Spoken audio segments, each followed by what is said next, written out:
The broadcast is now starting. All attendees are in listen-only mode. Good afternoon, everyone. Welcome to today's webinar. We are going to be covering information on the Illinois Clean Energy Community Foundation and how to apply for their Net Zero Energy Building grant. The ICECF has launched a program that provides funding of up to $1 million for net zero energy building projects in Illinois. It's intended for 501c3 and local government entities, and they must certify using either FIAS Plus or Living Building Challenge. And in order to help you out with that, we have 3 folks on the line today. I'm going to introduce them to you, and then I'm going to let them go. First, we have Gabrielle Martin. She's the program director at the Illinois Clean Energy Community Foundation. She oversees energy grants, including efforts to promote net zero energy buildings and net zero energy wastewater treatment plants.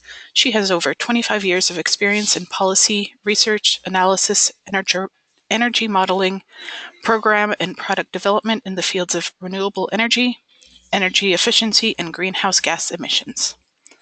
Next on the line, we'll have Jack Newman. He is the Zero Energy Manager at the International Living Future Institute, focusing on the developments of global distributed renewable energy projects, equitable access to educational resources, and the implementation of zero energy programs and building standards.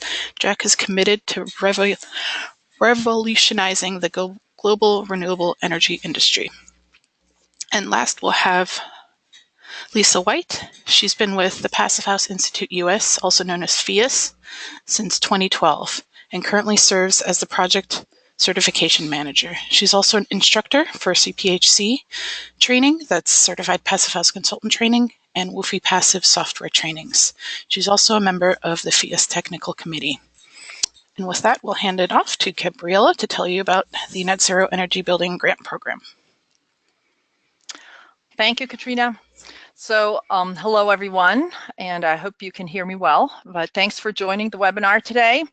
So this webinar is about the Illinois Clean Energy Community Foundation's Net Zero Energy Building Grant Program, and then the 2 supporting certification programs, FIAS and the Living Building Challenge. Next slide, please. Thanks. So for those of you who are not familiar with the foundation, let me give you a quick overview.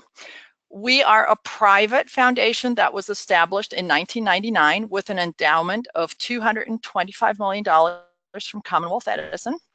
We make grants within Illinois only to 501c3 charitable organizations and local governments for projects that advance our mission to promote energy efficiency, renewable energy, and preserve natural areas. To date, we've made about 4,500 grants exceeding $220 million. You can get more information about all of our current grant programs on our website, but today I'll only focus on the Net Zero Energy Building Program. Next. When we talk about net zero energy buildings, that is the kind of buildings the foundation is interested in supporting. We are talking about buildings that are, first of all, very energy efficient. They also combine high energy efficiency with sufficient renewable generation to offset their annual energy consumption. We're not looking for the average or just slightly above average building that uses, for example, a lot of PV to get to net zero. What we really want are those buildings that are kind of top of the line, best in class in terms of high energy efficiency, and combining that with on-site renewables to be net zero. There are other parts of the world where pursuing net zero energy and even net plus buildings is well established, but here in Illinois, there is a misperception, I think, that these buildings are either not economical or not feasible. So this is something that we hope to change through this program. We also want to emphasize outcome-based building performance, and this is partly because of our own experience funding high-performance buildings for over a decade, and often seeing that buildings don't necessarily always perform the way they were designed. Next slide. So let me jump in and give you some details here about the Foundation's Net Zero Energy Building Grant Program that was launched in the summer of 2016. So the grant program offers up to $1 million or 60% of project costs, whichever is less. So what can this money be used for? So we want these funds to be used to minimize the energy consumption of the project and maximize the on-site renewable energy generation. But how exactly that plays out is unique to every project, which is why we don't have a specific list of items that we support or like formulas for technology incentives. We essentially work on a case-by-case basis with each applicant to maximize the impact of the grant dollars. The only stipulation that we have is that 5% of the grant has to be used for permanent educational displays and signage, and the funds can actually be used to help defray certification costs. The grants are dispersed in 3 payments: 30% after the start of construction, 30% at occupancy, and remaining 40% after 12 months of documented net zero energy performance. So in terms of eligibility, who's eligible to apply? Only 501c3 charitable organizations and local government entities, including colleges and universities, are eligible. And in the 501c3, it's that 3 that's really important. It can't be a C4, C8, or anything else. It has to be 501c3. The projects have to be located in Illinois.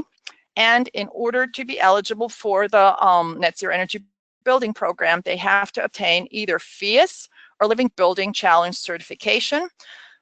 There are different levels of certification that are available through FEIS and Living Challenge. Any one of these certifications is fine with us. We essentially leave it up to our applicants to choose what certification level they want to obtain. In fact, if you want to get certified through both organizations, that's fine, but the Foundation only pays for one of the certifications. Another important aspect in terms of eligibility is education. So every project must have a very strong educational component that essentially has to be integrated from the start. It's not something that can be an afterthought. And as I mentioned, we do set aside 5% of grant funds for permanent signage and displays. At the time someone comes to the Foundation to apply for funds, the project cannot yet be under construction. The project must also agree to maintain net zero energy performance, and real-time load-specific monitoring is required, with the data being publicly available.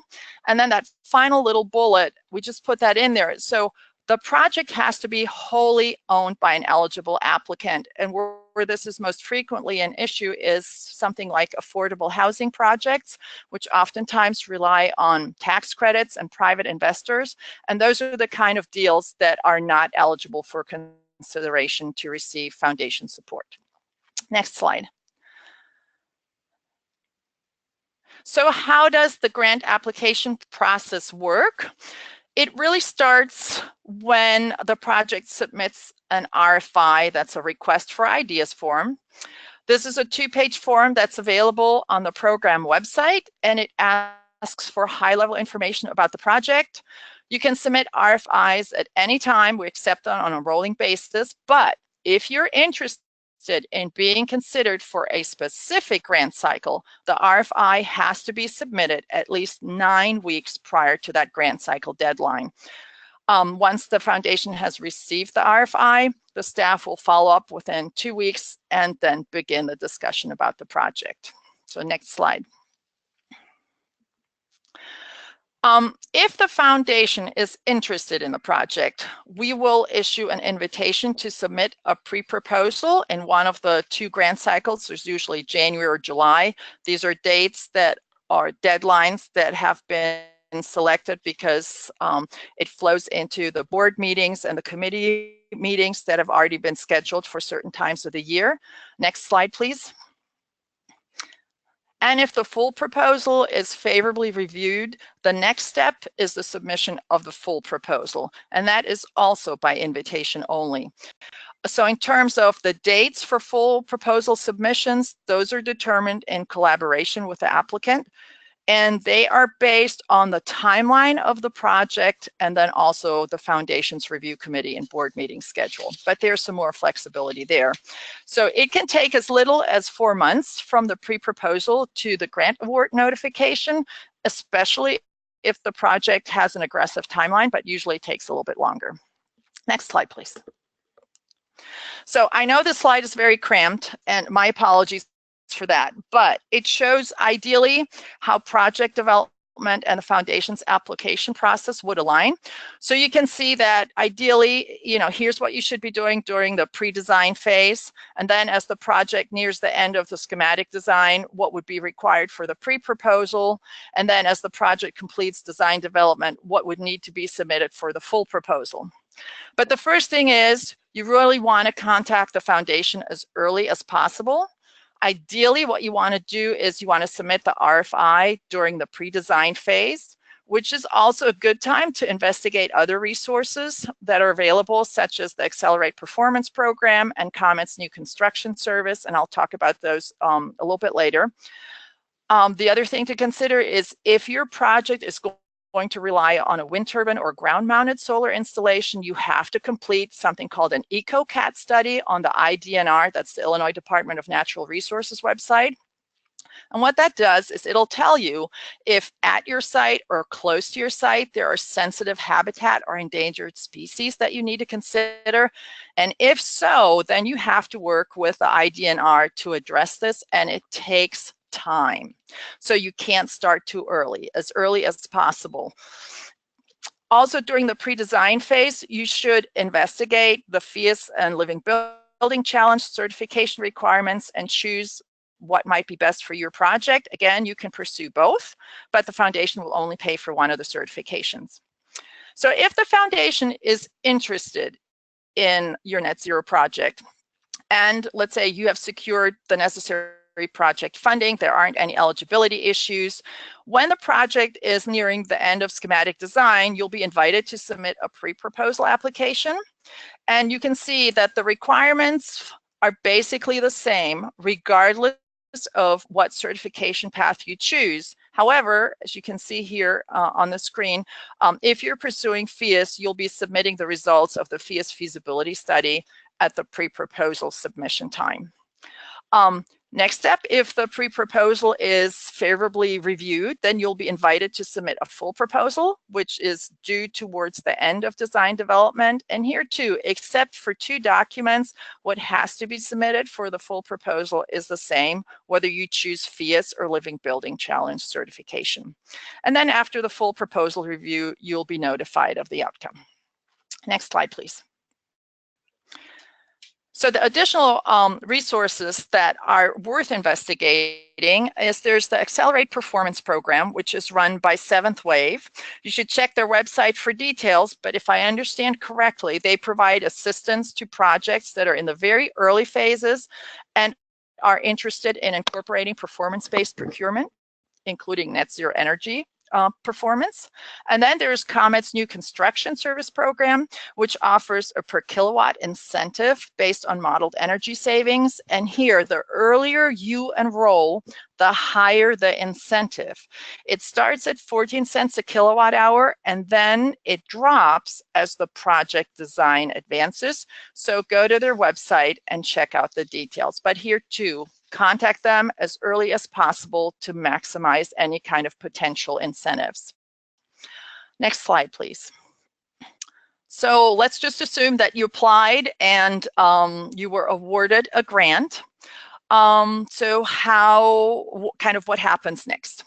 So once the project is under construction, you can actually submit the first interim report and request the first payment, which is 30% of the grant. Next slide, please. Once the building is completed and occupied, you can submit the second interim report and the second payment request for another 30% of the grant. But finally, once the building is 80% occupied, you can begin tracking your 12 months of net zero energy performance. And when you can demonstrate 12 months of net zero energy performance, you can submit the project completion report and make the final payment request for the remaining 40% of the grant. So next slide, please. So when you put it all together, I think in Illinois, there are some excellent incentives for net zero energy buildings, and I hope many of you will take advantage of them. So thank you very much. And with that, I'll turn it over to Jack Newman. Thanks, Gabriella, and thank you everyone for joining. My name is Jack Newman. I'm the Energy Manager at the International Living Future Institute, and I really appreciate this opportunity to share more about our programs and talk about how the Design Development Review Report process aligns with the ICECF grant. Do you mind controlling the slides here? It looks like I'm not able to advance. Next slide, please.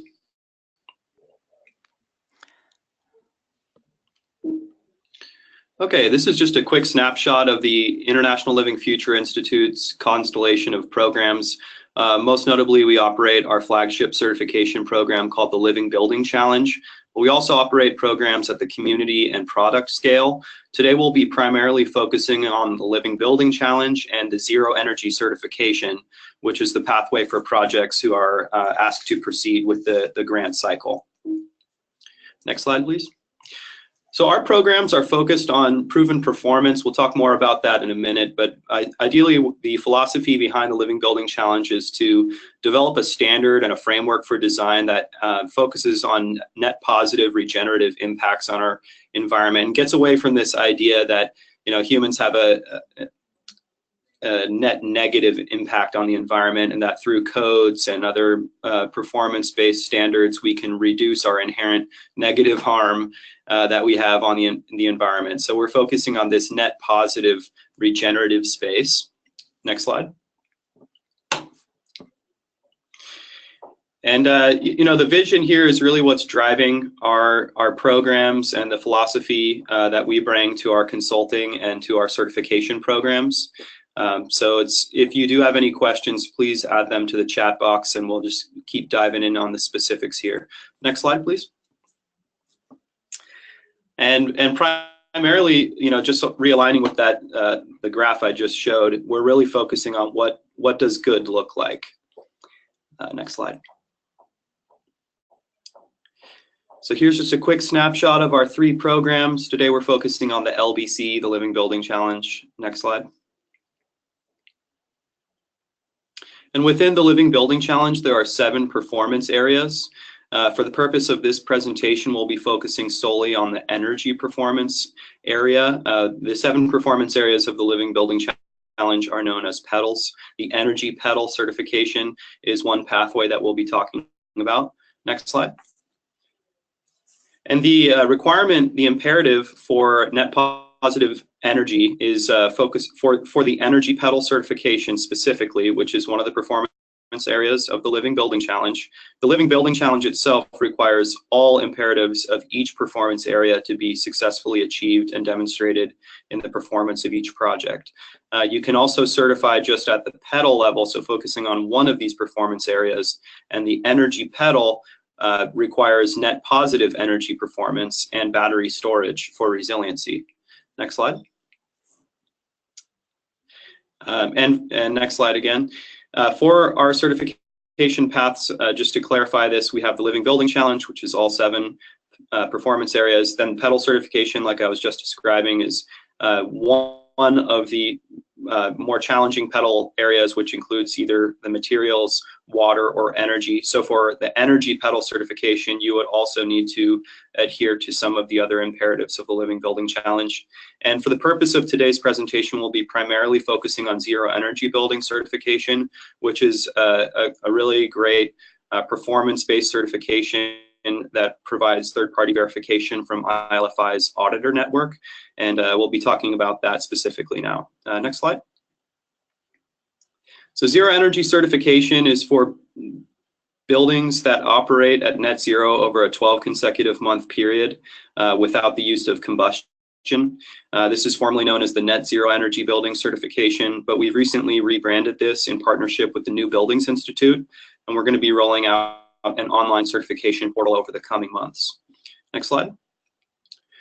So this program is focused on performance at net zero energy over a 12 consecutive month period selected by the project team.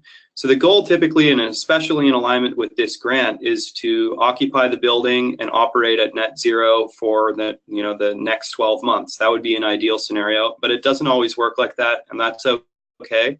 For our program, for our certification, we do allow project teams to select their certification period or their performance period where they can operate at a net zero energy performance. So this is another misconception sometimes, that you need to operate at net zero, or you need to produce your energy consumption, offset it from on-site renewables every month in your annual performance period. But we're really focusing on net zero energy performance. Next slide. So right now we're really at the tipping point for this program. We're seeing really exciting programs and grants and incentive resources like the ICECF helping mainstream net zero energy, and we're seeing a lot of alignment with other environmental codes and policies and climate solutions to really help bring this into the mainstream right now. Next slide. So the program has been simplified. If you're familiar with the legacy program, the Net Zero Energy Building Certification with ILFI, the program now focuses solely on net zero energy performance. So it's a very streamlined process. It shouldn't take much time at all for project teams to go through the registration. That is the first step for certification, and is a requirement of this grant to choose either FIAS or Passive Plus, or working with ILFI for our third-party verification program. So we're excited to work with project teams. Next slide. And just getting into the details, project registration with ILFI is $900, and we would set up a kickoff call with the project to talk about the next steps, and can provide support from our program staff on best practices for certification. And for the purpose of this grant, the commercial third-party audit fee is a flat $2,000, so that's been reduced, and the process has been streamlined with the updated program. So just to clarify, when a project may come in as early as conceptual design for registration for zero energy certification, and that's a $900 fee for ILFI members. And then once the performance period has been completed and all documentation requirements have been compiled, the project team can submit for certification. We will assign a third-party auditor for independent review of energy performance and ultimately certification, which can comply with the ICECF performance requirements for the final award of the grant cycle. Next slide. One of the requirements for our program is that no combustion is allowed on site. So this is, there's a variety of reasons why we have a combustion limitation, but primarily, we've seen a lot of best practices for zero net energy buildings, and we do see that all electric buildings are the leading example of how projects might maximize the energy efficiency and on-site renewable generation. So feel free to reach out if you have any questions. We also have a standard called the Energy Pedal Handbook, which outlines a variety of exceptions. So these are scenarios where we do allow the use of combustion resources, like in emergency backup power from generators, or combustion in commercial kitchens, specialty combustion like Bunsen burners in a science lab. So feel free to reach out if you have specific questions about that. Next slide.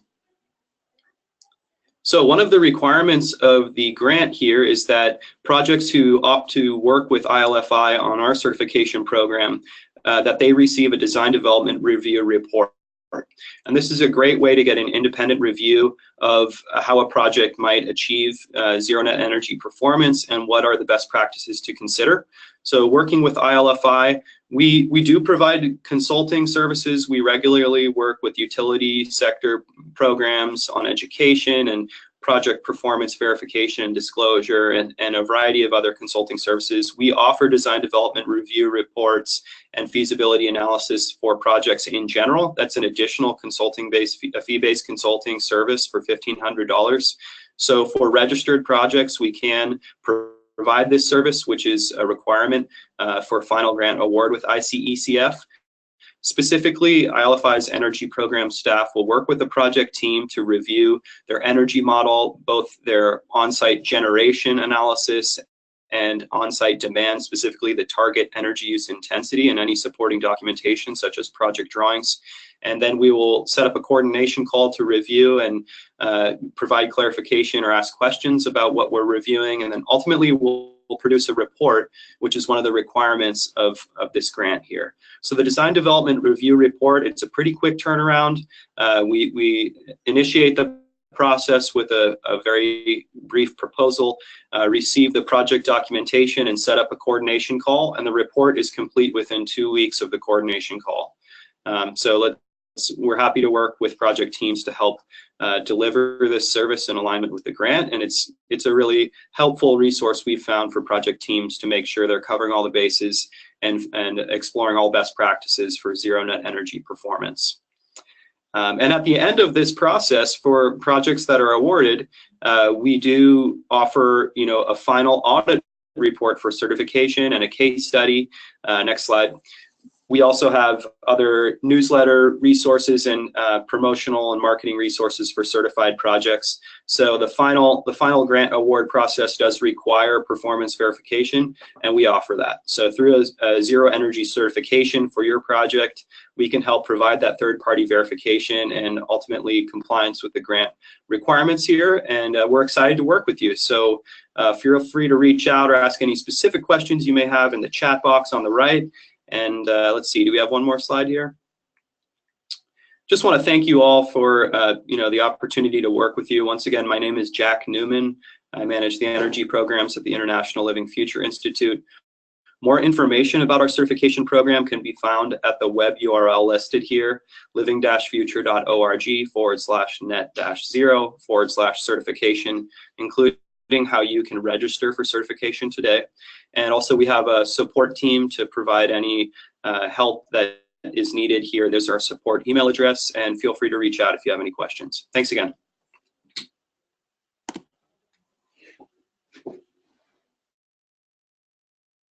All right, thank you, Jack. Hi, I'm Lisa White. I will be finishing up this webinar talking about the other certification compliance path for this grant, the FIAS Plus certification. So just briefly, I'm going to walk you through what our building standard is, the different principles that define the standard, the performance metrics, certification process, and then what are those requirements that you'd have to go through if you were to pursue this for the grant. And then also feasibility study, as you saw, that was part of the second stage of the proposal requirement from FIAS. Okay, so when we're looking to design a net zero building, as Gabriella was talking about, we really want to focus on conserving energy as much as we possibly can at the site, or as much as is economically feasible at the site before we then add renewable energy. So what we've tried to do here through FIAS is apply these passive building principles you see on the screen, and then in a quantitative way to develop a standard that is a stepping stone on the path to a net zero building. So the general principles that we apply are continuous insulation, or a nice blanket or thermal envelope for your building, make it airtight, optimize your solar gains and your window performance, use balanced ventilation with heat recovery, and then as a result of that, you have minimized mechanical systems. So these are kind of the different passive measures that we apply to buildings, or that should be applied to buildings to conserve energy if you're on the path to a net zero building. So our standard in general, right now we're under FIAS Plus 2015. Later this year, FIAS Plus 2018 will come out. But in general, it's a performance-based standard with prescriptive requirements. So mostly we're looking at the building performance, and that's all that's design of the building. And then we have prescriptive on-site quality assurance requirements. So we have someone that goes on site and makes sure the building was built to the level of quality that we want for certification. So we do have two different certifications. We have our FIAS 2015 or FIAS 2018, or whatever it may be in the future. So that's our passive building standards there on the left. And then we have Source Zero. It's somewhat newer. I think we released it in 2015. This is in addition to the passive building standard. So we do believe that the passive building standard is the stepping stone kind of to the net zero building. So it guides you on how much you should conserve before adding renewables to get to net zero. So you could certify to both, but again, the passive building standard is a prerequisite to the Source Zero. So if you get if you get source zero, you're getting the passive building standard as well. And either one is accepted for the Illinois Clean Energy Community Foundation grant. So just to kind of look at a perspective here, for the Department of Energy on the far right, you can see FIAS Plus and FIAS Plus Source Zero are kind of the highest points in this like high performance staircase. So this is a little bit more geared toward residential, but you kind of get the picture here. It's kind of just the next progression in towards zero energy buildings. Okay, so the performance part of the standard has 3 pass-fail metrics.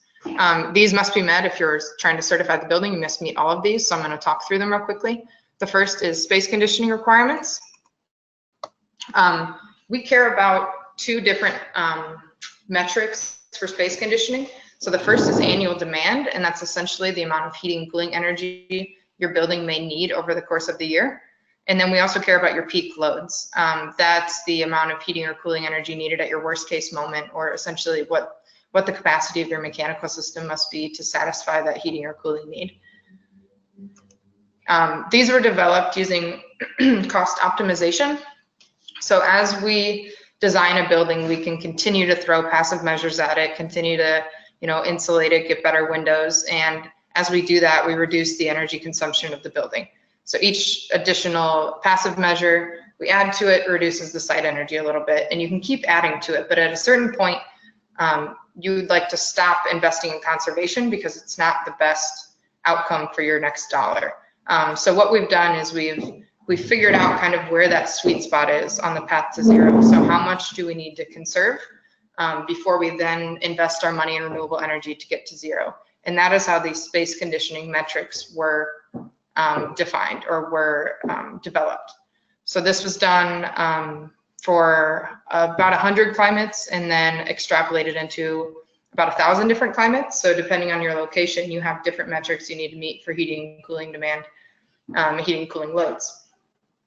So that's the space conditioning, that's the first part of it. And again, that's it. It's guiding you toward how much to invest in energy conservation through the building design. You must meet all 4 of these. The lowering annual demand saves energy. That's usually, that determines how much you're paying for heating and cooling. And then lowering peak loads ensures comfort, improves resilience or passive survivability, and also reduces the upfront cost of mechanical system sizes. Next, we have source energy. So this is the overall energy use that the building uses.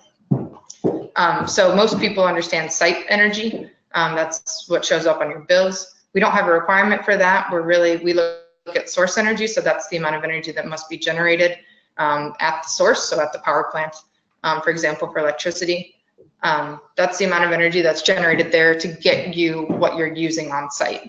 So for example, for electricity, you're using about, or you have to generate about 3 times as much at the source, or you're inputting 3 times the amount of fuel at the source to get 1 at the site.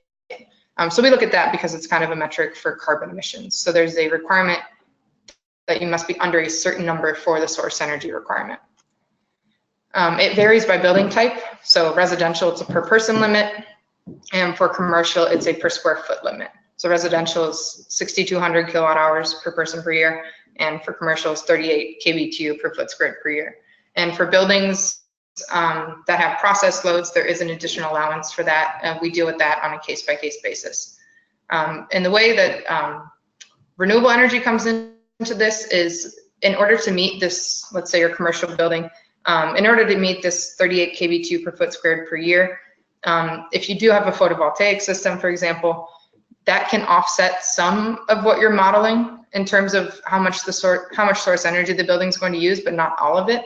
So what we've looked at is kind of a coincident production and use of the solar energy that's available. So you don't get to offset your source energy with 100% of the renewable energy you put on the building.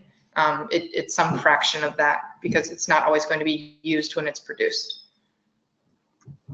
And lastly, we have air tightness. So we just have a strict requirement on the air tightness of the building envelope. This is for building durability, long-lasting building, and also for energy savings. And that requirement is 0.05 CFM 50 per foot squared of envelope area, and it's slightly loosened for buildings 5 stories and above of non-combustible construction. Okay, so this is just an overview chart of the different standards. This is here more so for reference for posting the slides. Okay, so the performance part of the standard is verified in our energy modeling software, WFI Passive. We have a few other requirements for certification. So we have moisture design criteria. Essentially, this is ensuring that you're not building or designing building assemblies that might grow mold or be vulnerable to rot over the years. And then we also have quality-related prescriptive design elements. And essentially what this is there's checklist items for quality assurance where we have on-site verifiers or raters come to the project site and verify that the building is being built to the drawings, and also verify that they're following best practices, inspecting for insulation, installation quality, things like that.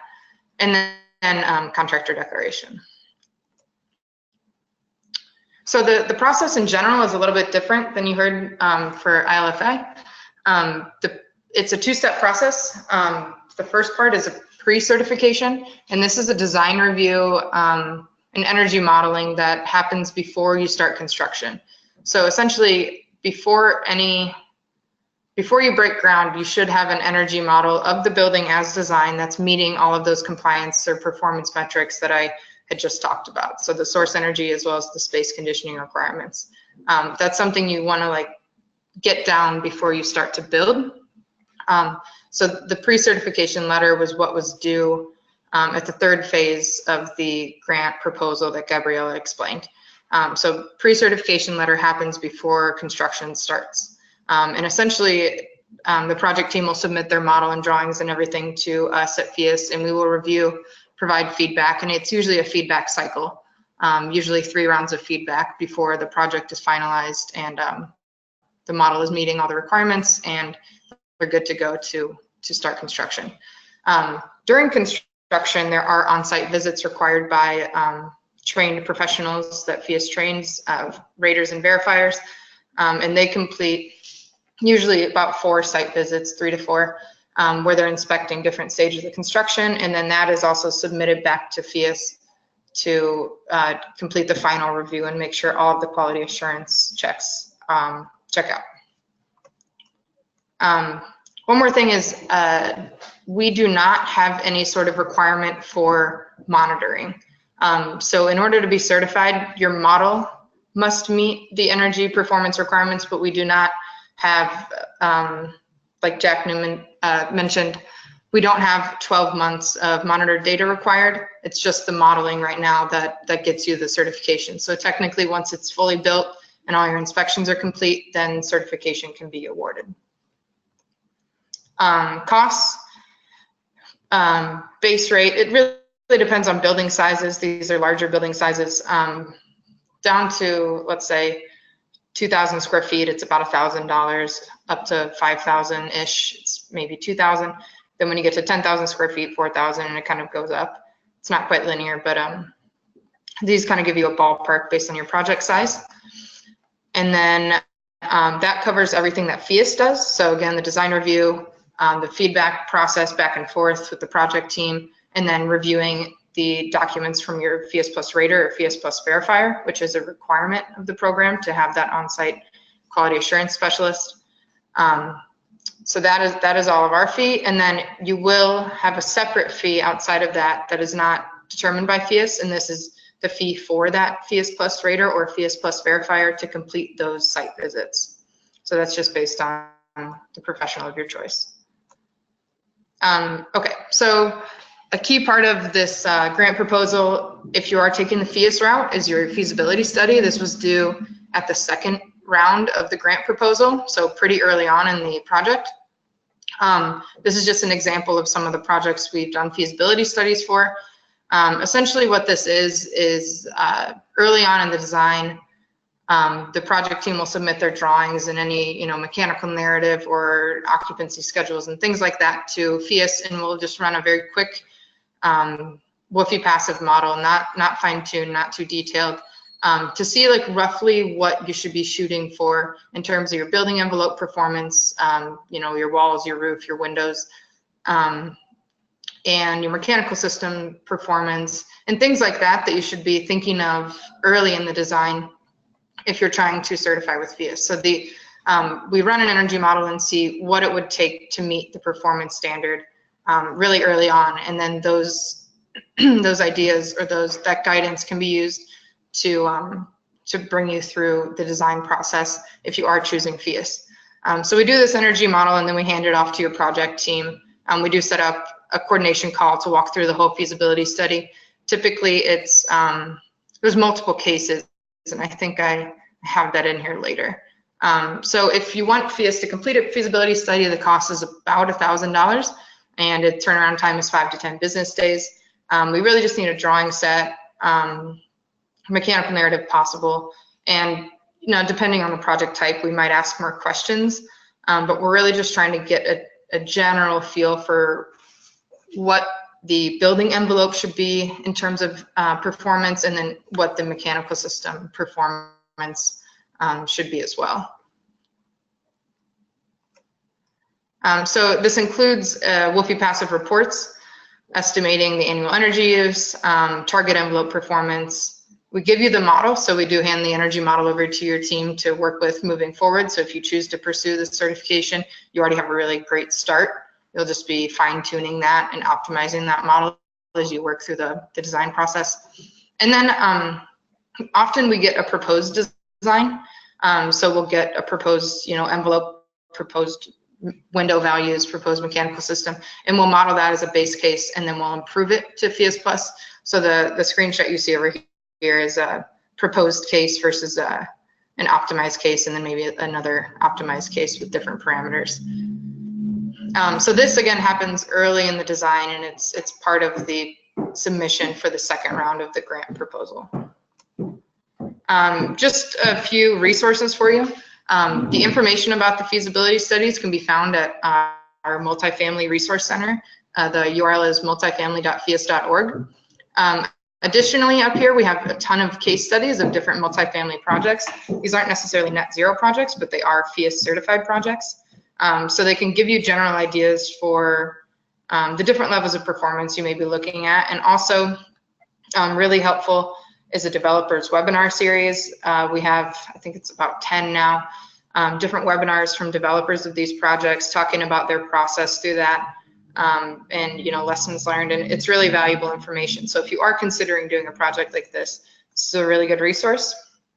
And we are currently working on our commercial resource site that should be released very soon. Commercial.fias.org, and it'll be the exact same thing: case studies of commercial projects, design guide, and all of that. And lastly, the next best resource is our certification guidebook. It's quite long. It should have pretty much everything you need to know about the certification standard. And I really recommend, if this is your first time diving into a FIAS project, to take a look at the intro there and some of the different chapters on certification. All right, so that is all I have for you. We're gonna go ahead and take questions. Let me check real quick if we have, it looks like we have one question so far. So I'll go ahead and read that. I don't know why the box is so small. 1 second. Okay. Oh yeah, the box is just very small.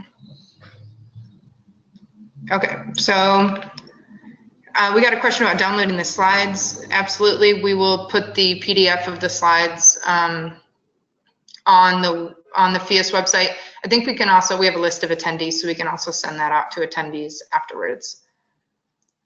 But they will be available. Next question is, please explain why affordable housing with low income housing tax credits are not accepted. So I'm guessing that one's for you, Gabriella, so. I'll take that. That's how we were set up as a foundation. We are limited in our grant making. We're restricted to giving our dollars to 501c3s and local government entities only. And the way it works is kind of the benefits of the dollars have to stay with the eligible entity. So then the argument is that when you begin involving these third parties with tax credits and leases and investors, actually benefits flow to them, which is not allowed. So it doesn't mean that we can't fund affordable housing. We have actually, but it just has to be owned 100% by the eligible entity. So the financing will have to be different. Okay, thank you. Looks like we got one more question. That's good. So is there a code for self-reporting? This webinar actually doesn't qualify for CEUs. It's more of an informational webinar about this program rather than a continuing education webinar. So there's not any FIAS consultant CEUs. I apologize for the siren outside the building right now, if you can hear that. Okay, that looks like that's all the questions. If anyone has any, we can stay on for a couple minutes, type them into the question box. But as of now, I'm not seeing any more questions.